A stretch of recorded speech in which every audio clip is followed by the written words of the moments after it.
Kosovo Polje, March 24, 1999. 12 years after Slobodan Milosevic first stood on this legendary battlefield and promised Serbian crowds that no one should dare to beat you, NATO bombs are falling in Yugoslavia.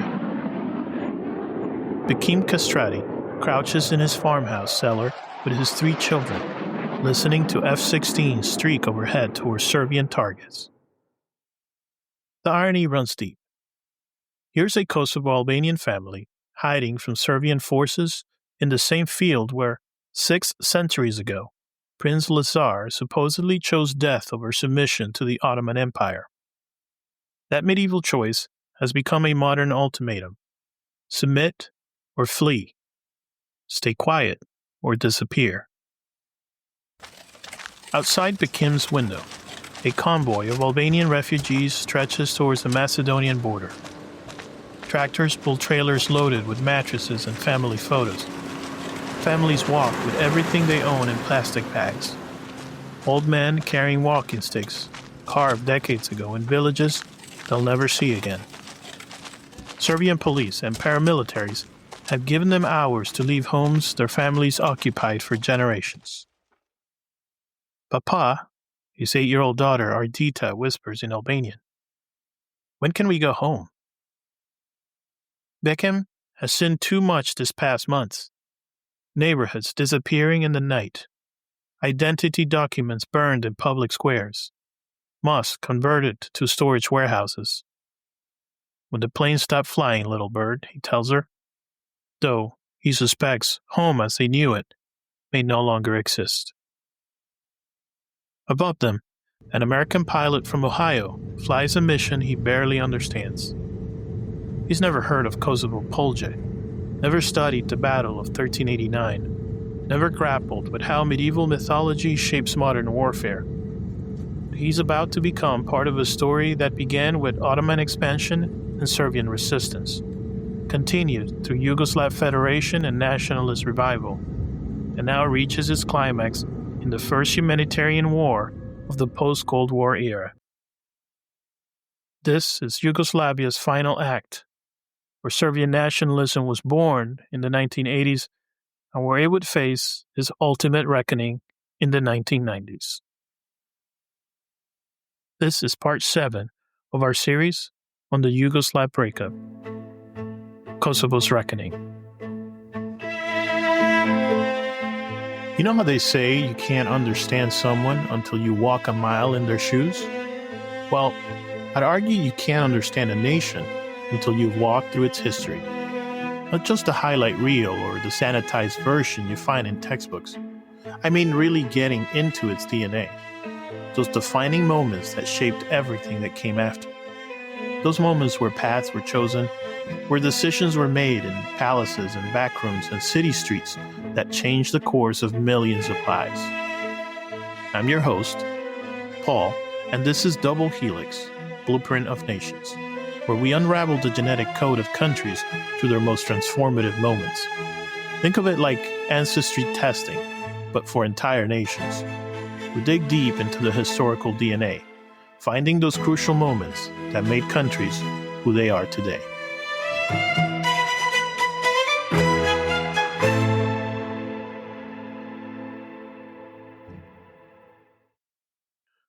Before we dive into today's story, I want to acknowledge something that struck me while we were preparing this series. Our last episode, which explored the genocide at Srebrenica and the broader tragedy of Bosnia, was released almost exactly 30 years after those events unfolded in July of 1995. It wasn't planned by me, but it does serve as a reminder of why these stories matter. 3 decades later, and we're still grappling with the same questions about ethnic nationalism, international intervention, and how societies fracture under pressure. What it teaches us is that the lessons of Yugoslavia are not ancient history, something that happened in the past. They are a warning about the forces that remain very much alive in our world today. Kosovo represents both the beginning and the end of Yugoslavia's nationalist crisis. It was here that Milosevic discovered the political power of historical grievance in 1987, all the way back in episode 3. And it was here, 12 years later, that the international community finally drew a line in the Balkan soil. 78 days of bombing, and he promised that ethnic cleansing would no longer be tolerated in post-Cold War Europe. But Kosovo's story defies simple narratives. It's a tale of competing claims to victimhood, where medieval battles echo through modern conflicts, where demographic trends become existential threats, and where sovereignty confronts self-determination. We've traced Yugoslavia's dissolution, from Slovenia's 10-day war through Croatia's brutal homeland conflict and Bosnia's descent into genocide. Each escalation taught lessons that shape responses to the next crisis. By the time Kosovo erupted in the late 1990s, the world had learned the cost of inaction, perhaps too well. Today we'll explore how Kosovo became the stage for Yugoslavia's final reckoning. To understand what happened in Kosovo, you need to understand its unique place in both Serbian consciousness and Yugoslav structure. Kosovo was simultaneously the spiritual heart of Serbian identity and an autonomous province where Serbs had become a demographic minority. The Battle of Kosovo-Polje in 1389 occupies a place in Serbian national consciousness roughly equivalent to the Alamo in American memory, but far more central to collective identity. Let me explain. When Serbian Prince Lazar's forces faced an expanding Ottoman Empire in this field, military defeat transformed into spiritual victory through epic poetry that emerged afterwards. Lazar choosing the heavenly kingdom over earthly compromise. Serbian knights preferring death to submission. For 6 centuries, this mythology sustained Serbian identity through Ottoman rule, Habsburg administration, and Yugoslav Federation. Kosovo wasn't just territory, it was the Jerusalem of Serbian Orthodoxy, dotted with medieval monasteries housing the artistic treasures of Serbian civilization. Every Serbian child learned that Kosovo was the cradle of their nation, where their ancestors chose martyrdom over surrender. But mythology and demography don't always align. By the 1980s, Kosovo's population was roughly 90% Albanian and only 10% Serbian, a dramatic shift from the roughly even split when Yugoslavia was first founded. This change resulted from higher Albanian birth rates, Serbian immigration to more prosperous parts of Yugoslavia, and complex factors dating back centuries. Bogdan Bogdanovic, the Serbian architect and intellectual who served as mayor of Belgrade, captured this painful contradiction. We Serbs speak of Kosovo as our Jerusalem. We have abandoned it as surely as we claim to cherish it. You cannot preserve spiritual heritage through occasional pilgrimages while fleeing economic realities. This demographic transformation became the raw material for nationalist revival. When Milosevic made his pilgrimage to Kosovo-Polje in April of 1987, he wasn't just addressing local grievances. He was activating the deepest layers of Serbian collective memory. We are in Kosovo-Polje, April 24th of 1987. The small industrial town near Pristina swells with Serbs from across the province, many bussed in by nationalist organizers. They come with complaints about Albanian discrimination, property attacks, feeling like strangers in their ancestors' sacred land. Milosevic arrives by helicopter. He is a mid-level party functionary whose political career has been unremarkable up until this moment. He's expected to deliver bland reassurances about socialist brotherhood and inter-ethnic harmony, the standard Yugoslav response to ethnic tensions. Instead, when the local police, who are mostly Albanian, push back against the crowd trying to enter the meeting hall, Milosevic steps outside and addresses them directly. "No one should dare to beat you," he declares. And the crowd erupts. Here, finally, is a Serbian leader willing to acknowledge their fears, to promise protection. Television cameras captured it all. The crowd's euphoria, Milosevic's stern expression, and the sense that something fundamental had shifted in Yugoslav politics. Milan Kominic, a factory worker from Pristina who was in that crowd, later described the moment. It felt like someone had finally heard us. For years, we've complained about discrimination, about being made to feel unwelcome in our holy land. The party told us that it was all in our heads, that socialism had solved the national question. But here was a leader saying what we felt, and that we had the right to be there, to be protected, to be heard. What Kominic and others didn't fully grasp was how this moment would spread, how local grievances would become imperial ambitions, how defensive nationalism would become aggressive expansionism, how protecting Kosovo's Serbs would eventually require conquering Bosnia and Croatia. Within months, Milosevic had consolidated control over Serbia's League of Communists. Within a year, he orchestrated the anti-bureaucratic revolution that brought his allies to power in Montenegro, Vojvodina, and Kosovo itself. By 1989, he controlled 4 of the 8 votes in Yugoslavia's collective presidency, enough to block any initiative he opposed. The constitutional changes he pushed through in 1989, revoking Kosovo's autonomy and bringing it under direct Serbian control, represented the first major revision of Yugoslavia's internal boundaries since Tito's death. For Kosovo's Albanian majority, it felt like the occupation by a hostile power that denied their very existence as a distinct people. Pristina, March 1989. Albanian students at the University of Pristina began protest against the constitutional changes stripping Kosovo of autonomous status. The demonstrations spread to high schools, then mines and factories, until much of Kosovo's Albanian population engages in what they call peaceful resistance. The Serbian response is swift and harsh. Police occupy university buildings, arrest strike leaders, impose emergency measures that essentially place Kosovo under martial law. The message is clear. Albanian political organization will not be tolerated. Their choice is submission or emigration.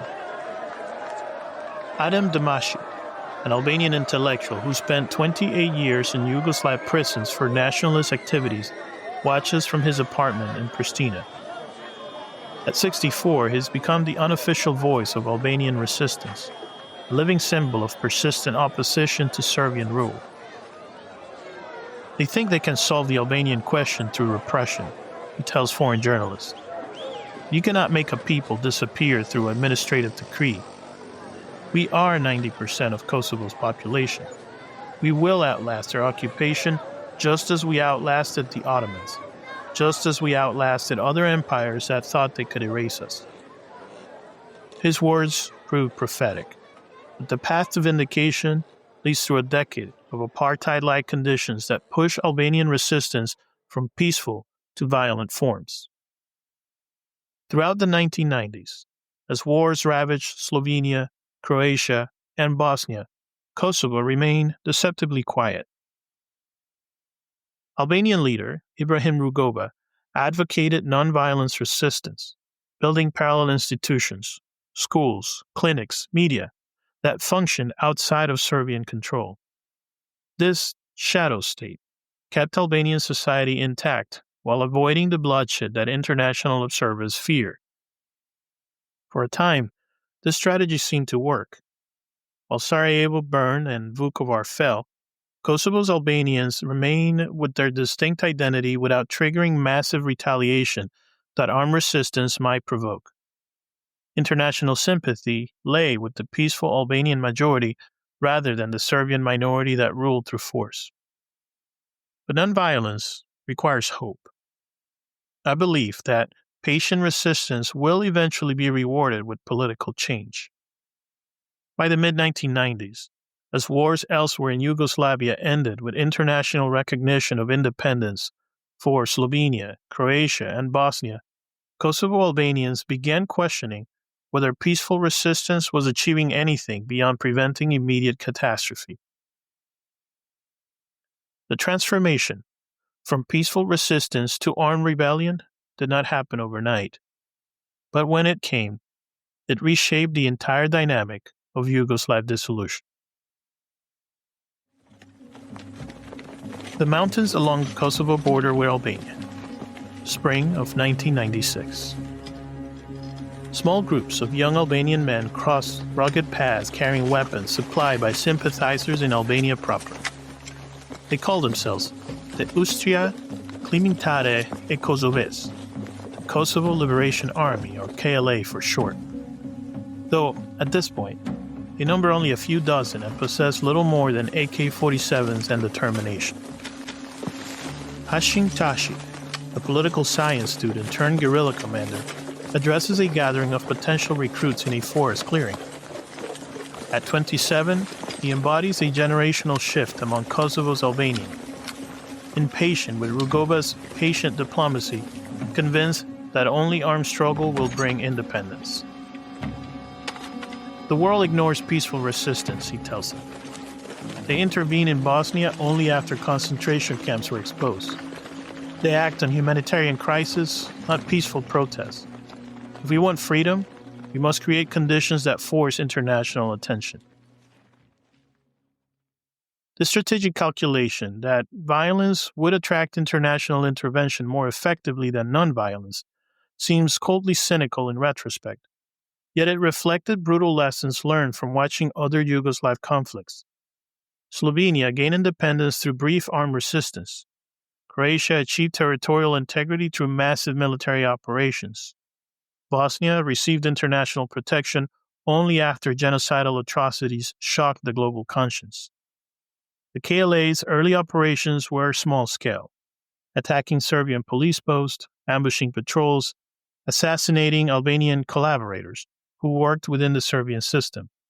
But even limited insurgency provoked disproportionate responses that served the rebels' strategic purposes. By 1998, the cycle of insurgent attack and disproportionate response had escalated into open warfare that finally focused international attention on Kosovo's deteriorating situation.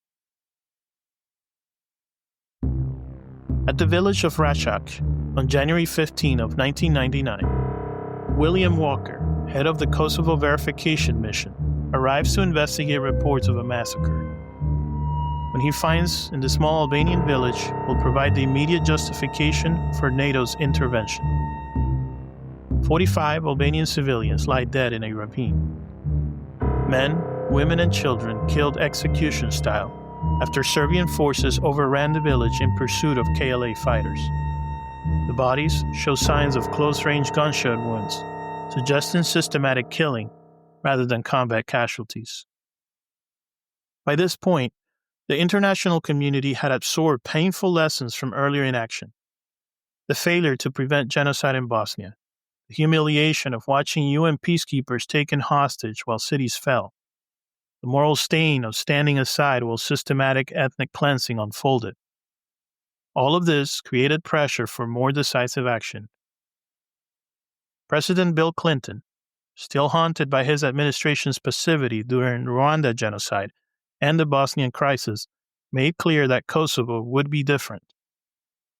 The decision to bomb Yugoslavia, the first time NATO had ever attacked a foreign state, represented a fundamental shift in post-Cold War international relations, establishing precedents that continue shaping humanitarian intervention to this day. The bombing campaign begins with clinical precision.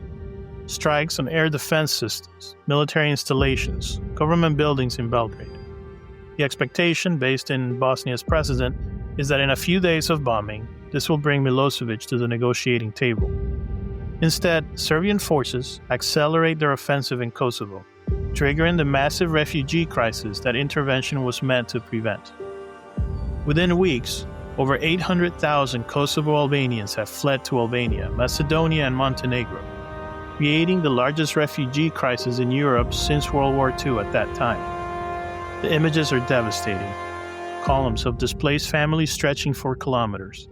children separated from parents in the chaos of flight, elderly people dying of exposure in makeshift camps. Milosevic's strategy becomes clear.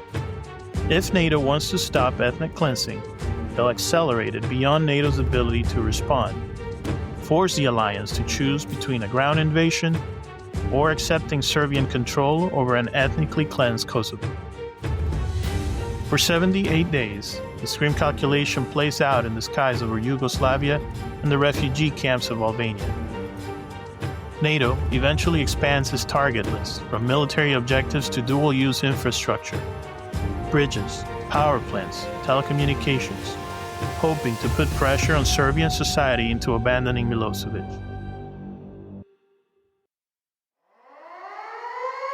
Belgrade, April of 1999.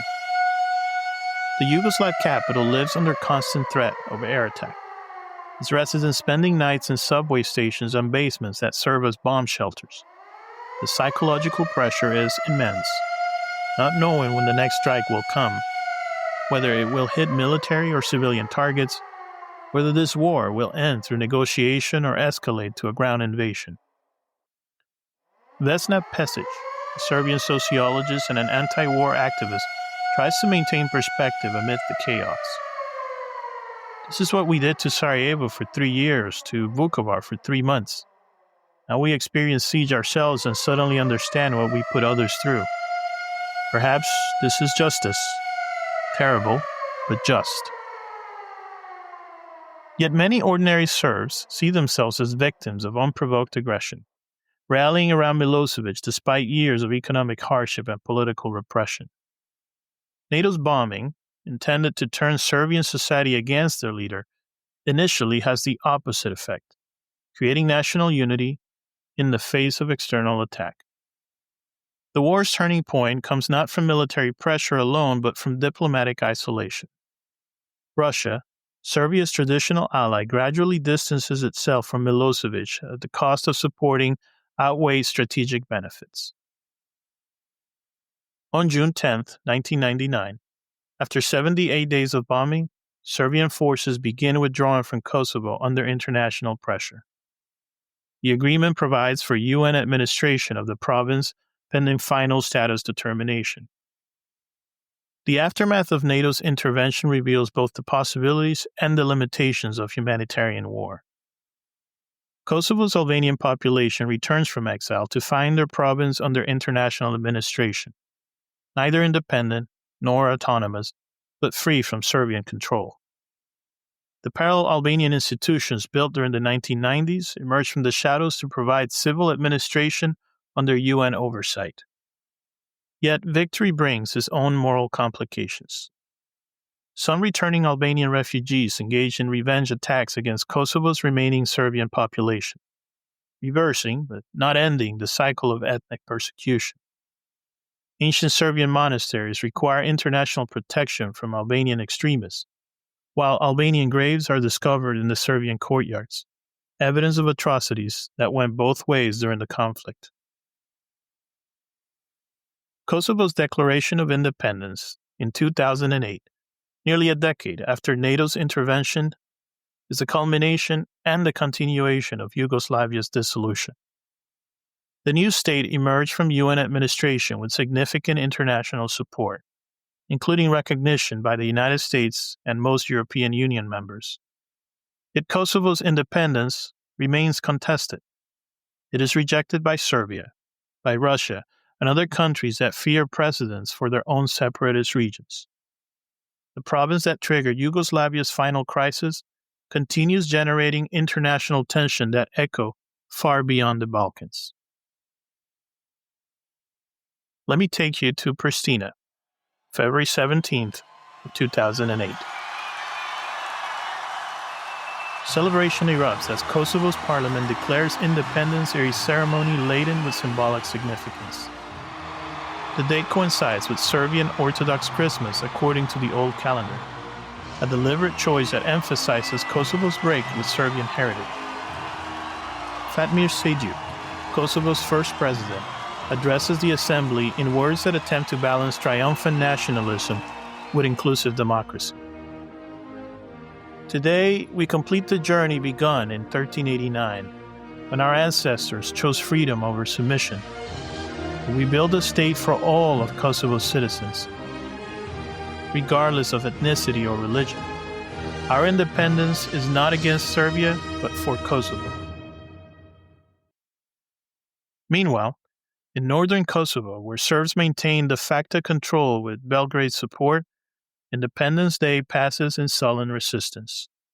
Serbian flags fly from public buildings that don't recognize Pristina's authority, while Serbian police patrol streets that theoretically belong to an independent Kosovo that they don't acknowledge. This partition, in all but name, reflects a deeper failure of Yugoslavia's dissolution.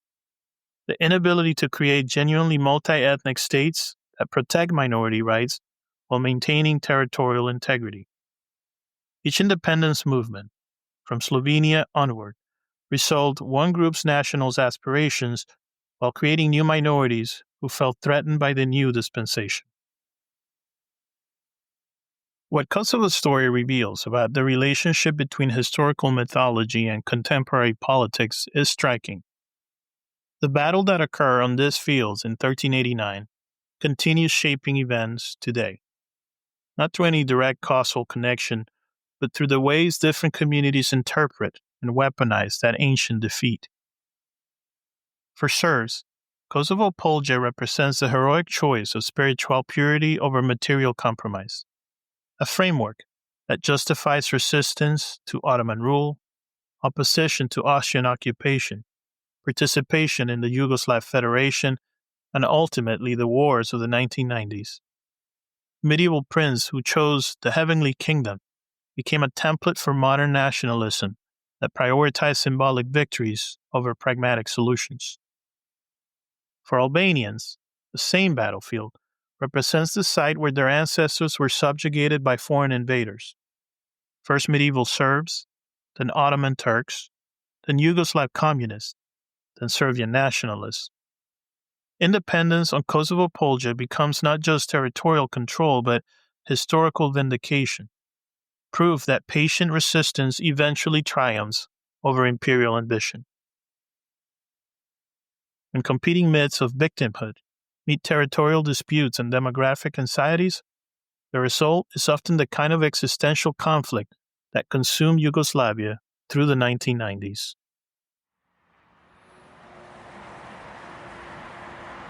Today, if you visit Kosovo Polje, you'll find a modern highway connecting Pristina to Skopje, Macedonia, a concrete symbol of Kosovo's integration into European transportation networks. The medieval battlefield is marked by a simple monument that most travelers pass without stopping, focused on reaching destinations rather than contemplating origins. Yet for those who pause, the site embodies the complex legacy of Yugoslavia's dissolution. An ancient battle that justifies centuries of resistance ultimately enabled a modern independence that remains contested. Next time, on Double Helix, we'll explore how the wars of Yugoslav dissolution continue shaping the successor states today. Through international tribunals seeking justice for wartime atrocities, through reconciliation efforts that struggle against persistent nationalism, and through the ongoing challenge of building democratic institutions on the ruins of ethnic conflict. We'll examine how the memory of the 1990 wars influenced contemporary politics from Slovenia to North Macedonia, how the unfinished business of accountability and reconciliation threatens regional stability, and how the lessons of Yugoslavia's collapse resonate in our current era of rising nationalism and democratic fragility. Until then, thank you for listening. We will see you soon.